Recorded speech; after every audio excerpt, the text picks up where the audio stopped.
Станбеното прашање потрошувачките кредити, кои што според последните официјални податоци ја отсликуваат моменталната состојба на граѓаните кои што во банките должат 4,6 милиарди евра, од кои 2 милиарди евра се однесуваат на станбеното прашање. На што се должи ваквата состојба? Дали е како резултат на инфлацијата, високите цени на становите или каматните стапки?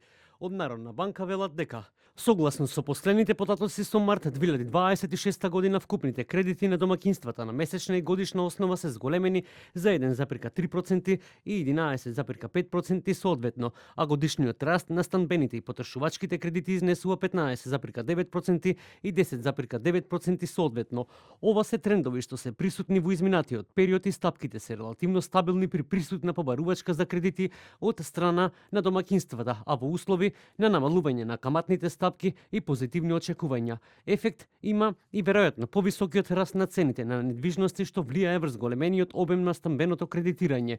На страната на понудата, растот на кредитирањето е поддржан од проширувањето на депозитната база, што е основен извор на финансирање на домашните банки при исклучително солидни биланси на банките со високо ниво на капитал и стапка на адекватност на капиталот од 19,4%, што е највисока во последните 20 на години, задоволителна ликвидност и одличен квалитет на кредитното портфолио со стапка на нефункционални кредити од околу 2% и постојната конкуренција во системот.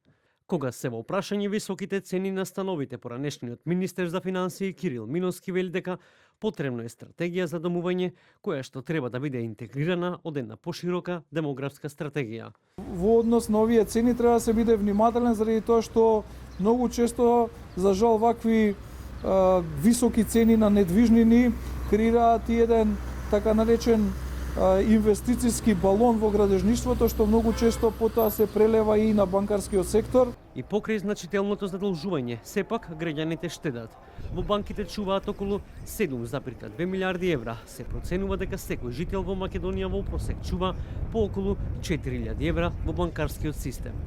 Според последниот извештај на Агенцијата за катастар за 2025 година, 3.784 евра е највисоката цена за стан по метар квадратен во Скопската општина Аеродром, каде лани исто така е регистриран најскапиот стан за сума од 166.500 евра, а додека најскапата куќа истата година е продадена во Скопската општина Центар за сума од 1,5 милиони евра.